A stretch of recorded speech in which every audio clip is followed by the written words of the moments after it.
In a peaceful village surrounded by green hills, there lived an old woman named Hana. She was known for her warm smile and calm spirit. Every morning, Hana would sit in front of her small wooden house, sipping tea while listening to the sound of birds.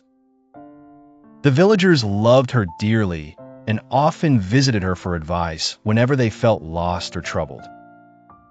One afternoon, a curious young man named Ken approached Hana. He looked worried and tired. "Grandma Hana," he said, "you always seem happy. How do you do it? Don't you ever feel sad?" Hana smiled gently, her eyes soft like the morning sun. "Oh, my dear, happiness is not something that happens to us. It's something we choose." Ken frowned. "Choose? How can you choose happiness when life is hard?" he asked. Hana invited him to sit down and began to tell a story from her past. "When I was young," Hana said softly, "I had a husband and a small farm. We were poor, but our hearts were full of laughter. One winter, my husband fell very ill. We had no money for medicine. I did everything I could, but he passed away."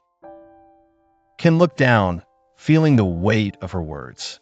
The old woman continued quietly. "I cried every night," Hana said. "I thought my life had ended too.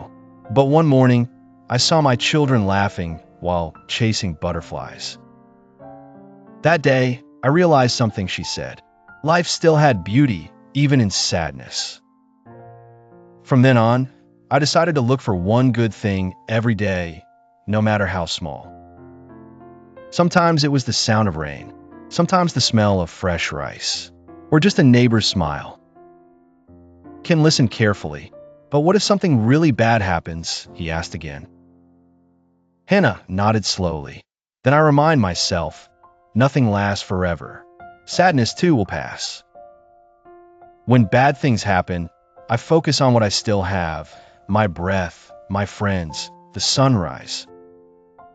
Happiness," she smiled, "is not the absence of problems, but the strength to see light in darkness."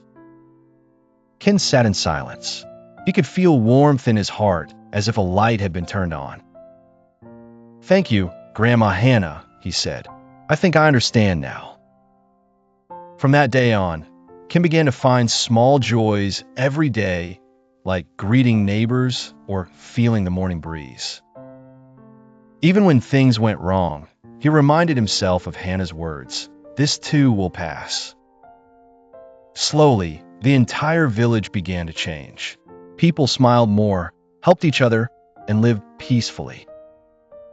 And so, the village became known as the Village of Happiness, thanks to an old woman who taught them that joy begins within.